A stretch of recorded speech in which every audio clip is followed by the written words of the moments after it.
সবাই বসে ধৈর্য সহকারে বক্তব্য শুনুন। বিসমিল্লাহির রহমানির রহিম। আসসালামু আলাইকুম। প্রিয় বাংলাদেশ, আজ কারামুক্ত। পুরো বাংলাদেশটাকেই বিগত 15 বছর ধরে বন্দি করে ফেলা হয়েছিল। আয়নাঘর মুক্ত আজ আমাদের প্রিয় বাংলাদেশ। বিরোধী মতের মানুষকে আয়নাঘরে আটকে রাখা হতো, আজ উন্মুক্ত হয়েছে গণতন্ত্রের দ্বার। আজ মুক্ত, স্বাধীন প্রিয় বাংলাদেশ। প্রিয় বাংলাদেশের সাহসী ছাত্র জনতাকে বিরচিত অভিনন্দন। প্রিয় দেশবাসী, আপনাদের ঐক্যবদ্ধ আন্দোলনে গণহত্যাকারী হাসিনা দেশ ছেড়ে পালিয়েছে। প্রমাণ হয়েছে আবারও মুক্তিযুদ্ধের বাংলাদেশ কখনো পরাজয় মানে না, মানতে পারে না এবং মানবে না। বাংলাদেশের পক্ষের শক্তি ঐক্যবদ্ধ থাকলে কোনো অপশক্তি বাংলাদেশকে দমিয়ে রাখতে পারবে না, ইনশাল্লাহ।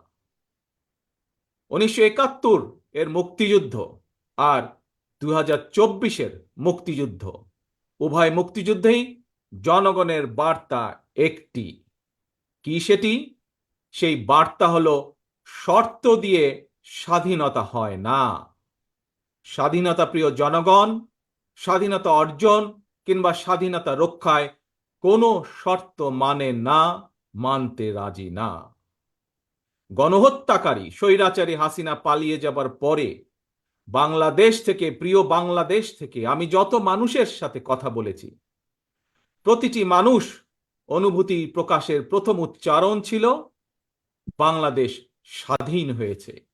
স্বাধীন বাংলাদেশ থেকে বলছি।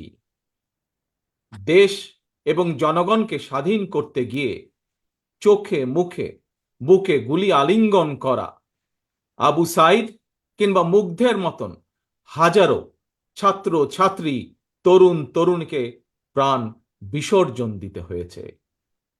আহত হয়েছেন অসংখ্য, অগণিত মানুষ। এর ভিতরে ছাত্র ছাত্রী রয়েছেন, এর ভিতরে রয়েছেন সাধারণ মানুষ, গৃহিণী, এর ভিতরে রয়েছেন রাজনৈতিক নেতা কর্মী বৃন্দ। গণতন্ত্রের বিজয়ের ইতিহাসের এই মানুষগুলোর স্মরণীয় হয়ে থাকবেন। ছাত্র জনতার এই বিপ্লবে দেশের সকল শ্রেণী পেশার মানুষ সেদিন রাজপথে নেমে এসেছিলেন। গণতন্ত্রের পক্ষের রাজনৈতিক দলের নেতাকর্মীদের পাশাপাশি একজন মা যেমন তার সন্তানকে কোলে নিয়ে সেদিন রাজপথে সামিল হয়েছিলেন, একইভাবে শিক্ষক, সাংবাদিক, বুদ্ধিজীবী, সাংস্কৃতিক কর্মী, শ্রমিক সহ সকল শ্রেণী পেশার মানুষ সেদিন রাজপথে নেমে এসেছিলেন। 52, 71 কিংবা 90-এর মতন দেশের ছাত্র সমাজ বিজয়ের নতুন আরেকটি অমর ইতিহাস রচনা করেছেন। ছাত্র জনতার ঐক্যবদ্ধ বিপ্লবের মধ্য দিয়ে 2024 সালের 5ই আগস্ট বাংলাদেশ দেখেছে আরেকটি বিজয়। আমি বিএনপি সহ গণতান্ত্রিক আমি প্রতিটি রাজনৈতিক দলের পক্ষ থেকে দলমত নির্বিশেষে অভিনন্দন জানাই বাংলাদেশের বীর জনতাকে। প্রিয় দেশবাসী, হাজারো শহীদের রক্তের বিনিময়ে অর্জিত স্বাধীনতার গৌরবকে কালেমুক্ত করার ষড়যন্ত্র এরই ভিতরে আবার শুরু হয়ে গিয়েছে। দেশকে গণতন্ত্রের উত্তরণের চলমান প্রক্রিয়াকে বাধাগ্রস্ত করতে সারা দেশে অস্থিতিশীল পরিবেশ সৃষ্টির ষড়যন্ত্র স্পষ্ট হয়ে উঠছে। প্রশাসনের প্রতি আহ্বান, শক্ত হাতে আইন শৃঙ্খলা নিয়ন্ত্রণ করুন, প্রতিটি মানুষের নিরাপত্তা নিশ্চিত করুন। ধর্ম, বর্ণ পরিচয়ের কারণে কেউ যেন নিরাপত্তাহীনতায় না থাকে, সবার আগে সেটি নিশ্চিত করতে হবে। দেশের বর্তমান পরিস্থিতিতে বিএনপি সহ বাংলাদেশের গণতন্ত্রের পক্ষের দলগুলোর দৃষ্টি আকর্ষণ করে বলতে চাই, ষড়যন্ত্রকারীদের এই নৈরাজ্যের কাছে আমরা হার মানতে পারি না।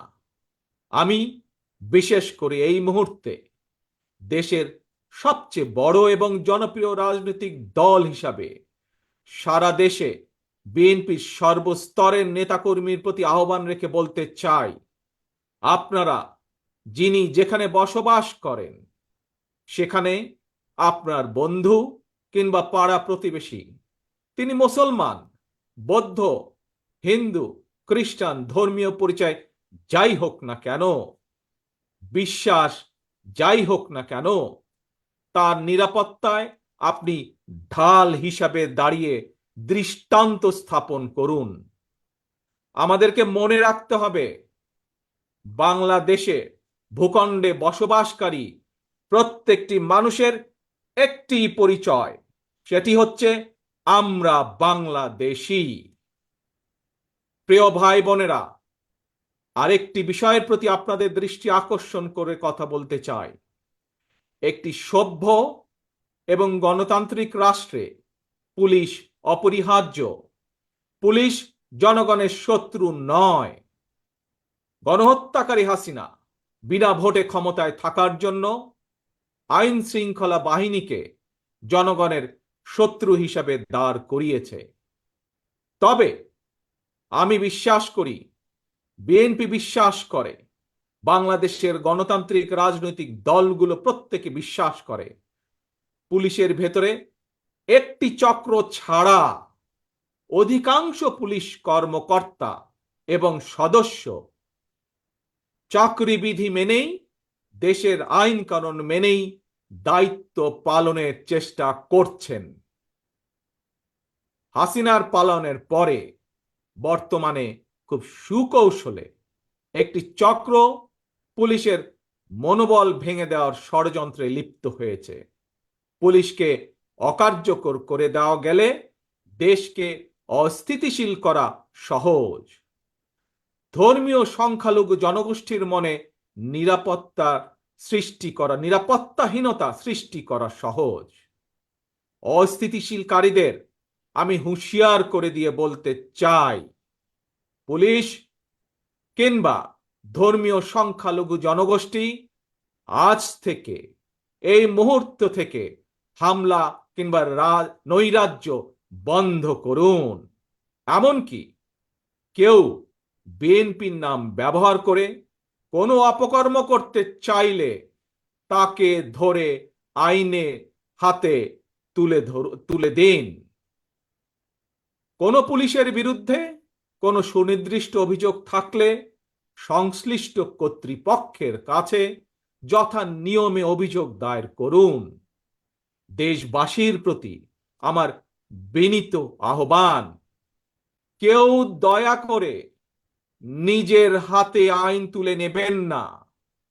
প্রতিহিংসা, প্রতিশোধে লিপ্ত হবেন না দয়া করে। বিচারের ভার নিজ হাতে দয়া করে তুলে নেবেন না। কেবল দৃষ্টান্ত অনুসরণ নয়, নিজেই দায়িত্বশীলতা এবং মানবাধিকার দৃষ্টান্ত স্থাপন করুন। প্রিয় ভাই বোনেরা, অতীত সমালোচনা কিংবা নৈরাজ্যের বদলে নৈরাজ্য কোনো সমাধান হতে পারে না, বরং বিশ্বের সঙ্গে তাল মিলিয়ে আমাদেরকে এগিয়ে যেতে হবে। শাসন প্রশাসনকে সময়োপযোগী করে গড়ে তোলা এখন সবচাইতে গুরুত্বপূর্ণ সময়ের দাবি।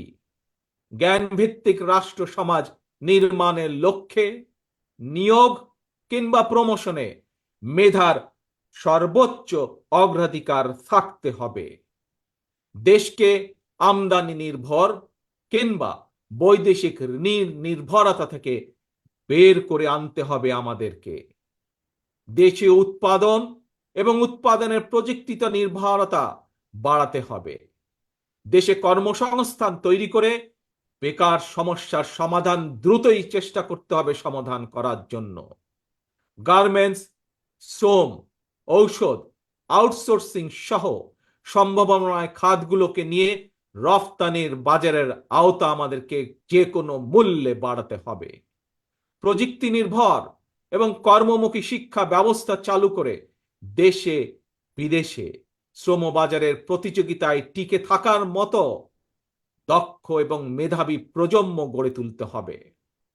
স্বাস্থ্য চিকিৎসা ব্যবস্থাকে আধুনিক এবং বাস্তবসম্মত করার লক্ষ্যে প্রাথমিক স্বাস্থ্য সুরক্ষা নীতির উপরে অবশ্যই গুরুত্ব দিতে হবে।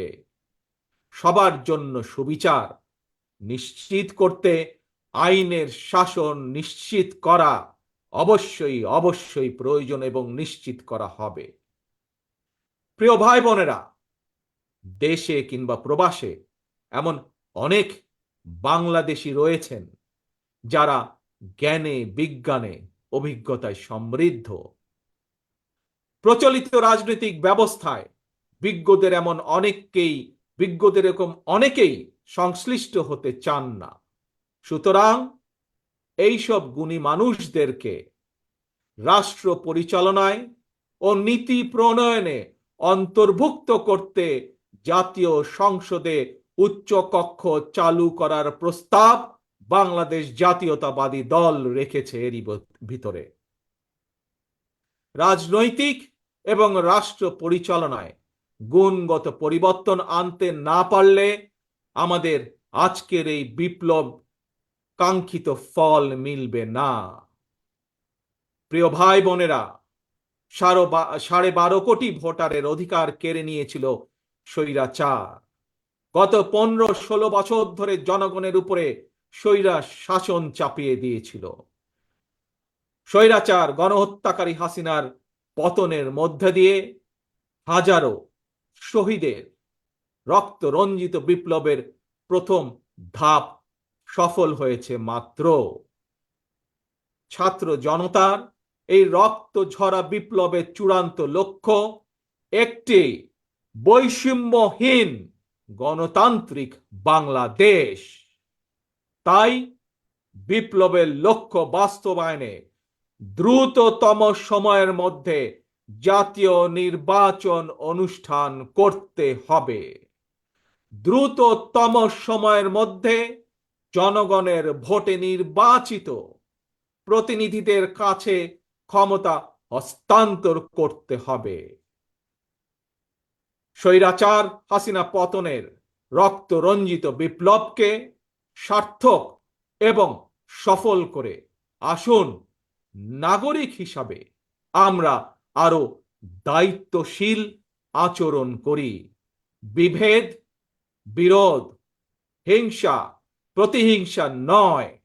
আসুন সবাই মিলে রাষ্ট্র এবং সমাজে মুক্তিযুদ্ধের মূল মন্ত্র সাম্য, মানবিক মর্যাদা, সামাজিক সুবিচার প্রতিষ্ঠা করার শপথ গ্রহণ করি। নতুন প্রজন্মের জন্য একটি দুর্নীতিমুক্ত এবং জবাবদিহিমূলক একটি নিরাপদ গণতান্ত্রিক বাংলাদেশ আমরা গড়ে তোলার সর্বোচ্চ চেষ্টা করি। সর্বশেষে আমি আমার দলের নেতা কর্মী সমর্থক শুভাকাঙ্ক্ষীদের উদ্দেশ্যে বলতে চাই, আমরা সকলে ঐক্যবদ্ধ থাকলে তারুণ্যের জন্য যে তারুণ্যর নেতৃত্বে আজ বাংলাদেশের এই বিপ্লব সফল হয়েছে, আমরা সকলে ঐক্যবদ্ধ থাকলে আগামী দিনের বাংলাদেশের জন্য তারুণ্যের জন্য একটি নিরাপদ ভবিষ্যৎ আমরা গড়তে পারবো ইনশাল্লাহ। সবাই যার যার এলাকায় জনগণের সঙ্গে থাকবেন, জনগণকে সঙ্গে রাখবেন, কারণ জনগণই বিএনপির সকল ক্ষমতার উৎস। আল্লাহ হাফেজ। বাংলাদেশ জিন্দাবাদ। বাংলাদেশ জাতীয়তাবাদী দল জিন্দাবাদ।